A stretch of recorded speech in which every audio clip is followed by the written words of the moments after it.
geste de toi viendra mon secours. Viens semer dans mon âme le grain de l'amour. Je traverse un désert et je meurs de soif. Montre-moi le mystère qui garde la foi. Bonjour, bienvenue à votre émission La Victoire de l'amour en ce mardi 9 juillet 2024. J'espère que vous vous portez bien chez vous. On rejoint tout de suite, comme à tous les mardis, pour sa chronique William Baudouin. Et à l'homélie, ce sera le Père Gauthier.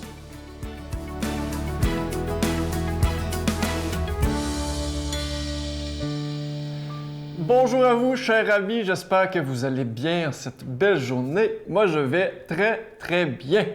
Je suis vraiment content de vous retrouver en ce beau mardi matin. Alors aujourd'hui, le titre de ma chronique, je l'ai intitulé « Comme du bois mort ». Du bois mort.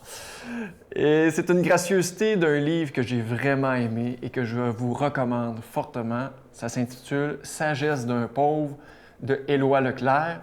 C'est l'histoire, si on veut, romancée de la vie de Saint François d'Assise.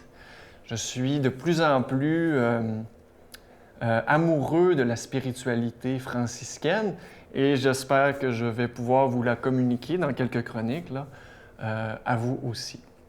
Alors, je vous lis la beauté du jour et on y revient par la suite.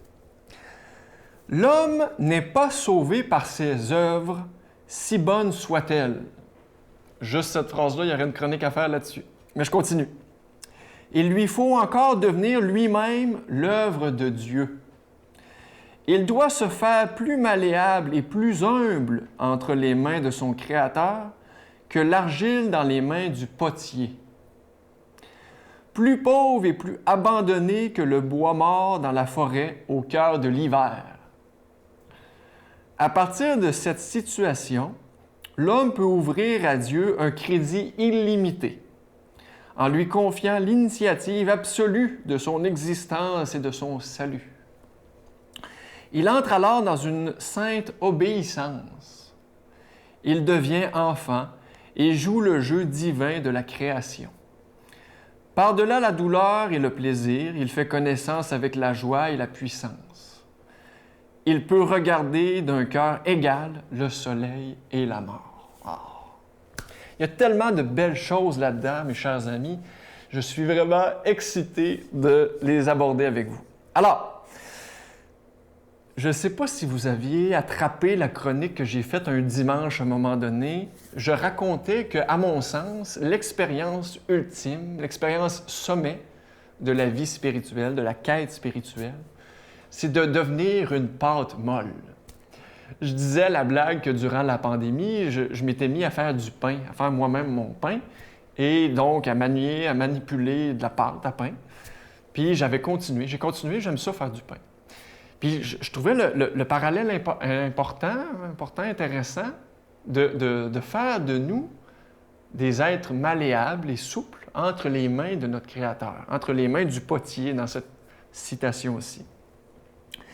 Même Éloi Leclerc, il va un peu plus loin. Il dit plus pauvre et plus abandonné que le bois mort dans la forêt en plein hiver. Ce que je comprends dans cette chronique, dans cette situation, c'est que l'invitation, c'est d'essayer de plus en plus, puis on en parle souvent, mais de faire confiance en celui qui nous a créés. On ne sait pas trop de quoi il a l'air, on ne peut pas trop parler de Dieu, il doit rester un grand mystère, mais la meilleure manière, à mon sens, de faire confiance en Dieu, faire confiance en la création, en tout ce qui existe, c'est de contempler justement la nature. Moi, il n'y a rien qui me fait plus de bien, il n'y a rien qui me recentre plus, qui me donne plus confiance en justement ce bon Dieu-là en qui nous croyons, que de contempler la nature et de constater à quel point tout est parfait. Tout roule sans qu'on en ait besoin d'intervenir d'une quelconque manière. Donc, chers amis, soyons comme du bois mort en hiver et abandonnons-nous à notre Dieu qu'on aime tant. Sur ce, bonne semaine. Au revoir. Notre Père qui es aux cieux, Que ton nom soit sanctifié, que ton règne vienne, que ta volonté soit faite sur la terre comme au ciel. Donne-nous aujourd'hui notre pain de ce jour. Pardonne-nous nos offenses, comme nous pardonnons aussi à ceux qui nous ont offensés. Et ne nous laisse pas entrer en tentation, mais délivre-nous du mal, car c'est à toi qu'appartiennent le règne, la puissance et la gloire pour les siècles des siècles. Amen.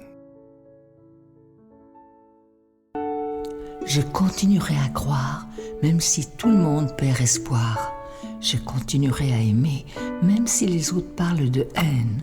Je continuerai à construire, même si les autres détruisent. Je continuerai à parler de paix, même au milieu d'une guerre. Je dessinerai des sourires sur des visages en larmes et je tendrai les bras à ceux qui se sentent épuisés. Oui, je continuerai à croire.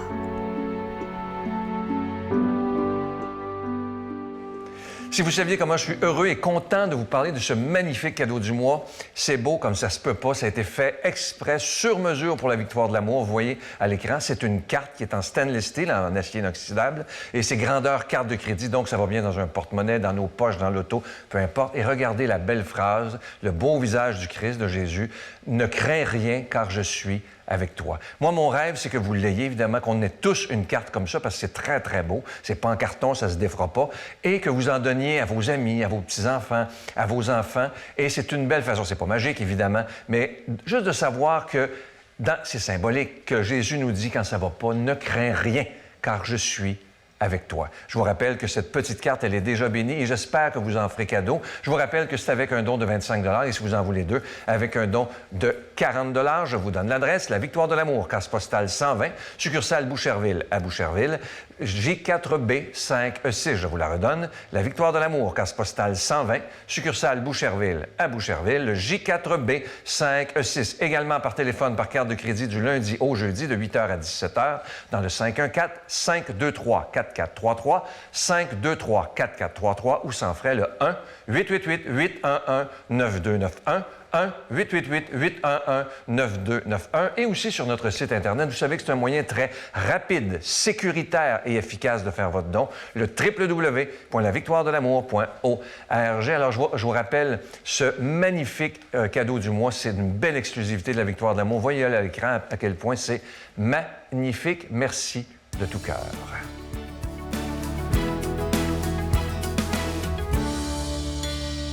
Mon Dieu, donnez-moi la sérénité d'accepter les choses que je ne peux changer, le courage de changer les choses que je peux et la sagesse d'en connaître la différence. Amen.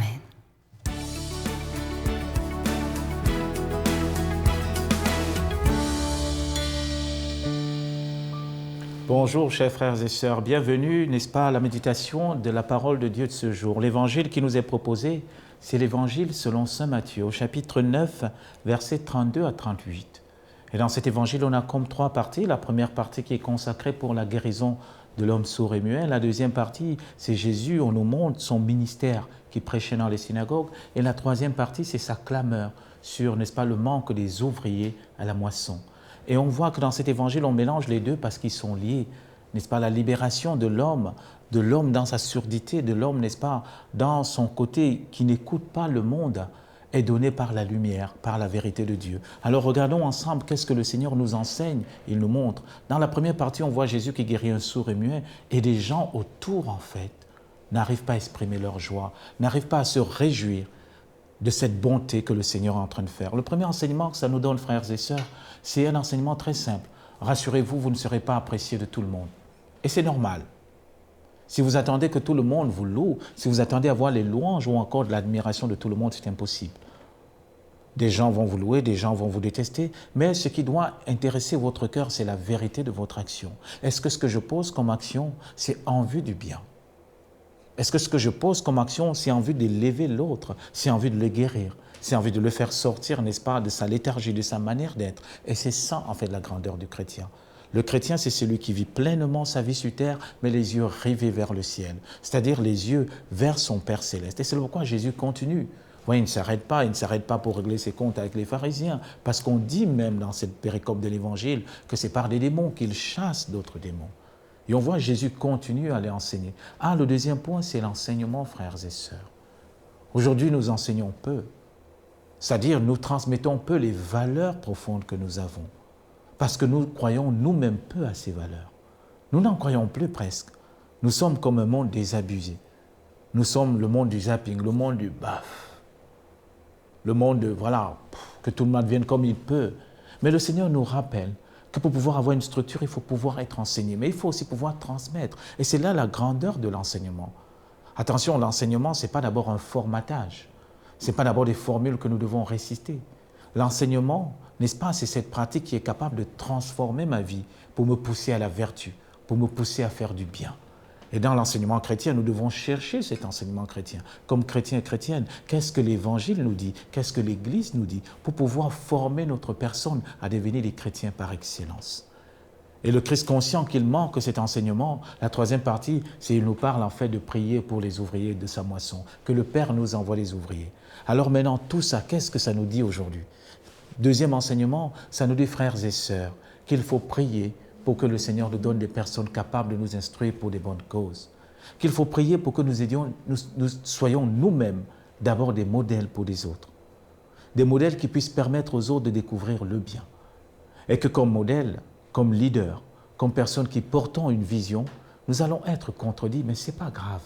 Vous savez, les chrétiens de tout temps ont été comme ça. Attention, je ne vous demande pas d'être des chrétiens, des chrétiennes hyper têtus ou encore des têtes de cochon. Non, que Dieu m'en préserve. Ce que je vous dis, c'est que si vous croyez en l'amour qu'il y a dans votre cœur, alors ne laissez pas le monde vous influencer pour que vous puissiez vous détourner de cet amour par des propos ou encore par des dires qui viennent ravir votre joie. Que ce soit dans la foi chrétienne, que ce soit aussi dans autre chose, frères et sœurs. Il faut avoir l'audace de garder cette joie, l'audace de veiller sur cette joie, l'audace de préserver les valeurs que nous avons. Pas en conflictuation avec les autres, pas de manière à s'opposer aux autres, mais non, de manière à vivre cela dans l'amour. Et on voit dans la suite de l'Évangile, Jésus qui continue, il nous continue vers le verset 38, il dit « Priez donc le maître de la moisson d'envoyer des ouvriers à sa moisson. » Ah oui, frères et sœurs. Nous connaissons la réalité de l'Église au Québec, la réalité de l'Église en Occident, alors il faut prier pour les ouvriers. Quand on parle des ouvriers, oui, il y a des religieux, des prêtres, des sœurs, mais aussi des chrétiens, des laïcs engagés dans leurs différents milieux de vie pour pouvoir vivre de ces valeurs chrétiennes, que ce soit au bureau, que ce soit à l'école, que ce soit à la maison. Quelle est la valeur chrétienne par excellence? C'est de vous aimer les uns les autres comme Jésus nous a aimés. Voilà le commandement. Aimer Dieu de tout son cœur, de toute son âme et de toutes ses forces. Mais Jésus va plus loin, vous aimez les uns les autres comme je vous aimais. Alors demandons cette grâce aujourd'hui. Demandons cette grâce au Seigneur de nous donner la grâce de pouvoir témoigner de l'Évangile et de témoigner dans nos milieux de travail et partout. Et que le Seigneur vous bénisse, vous protège et vous garde, le Père, le Fils et le Saint-Esprit. Amen. Je vous salue Marie, pleine de grâce. Le Seigneur est avec vous. Vous êtes bénie entre toutes les femmes. Et Jésus, le fruit de vos entrailles, est béni. Sainte Marie, Mère de Dieu, priez pour nous pécheurs, maintenant et à l'heure de notre mort. Amen.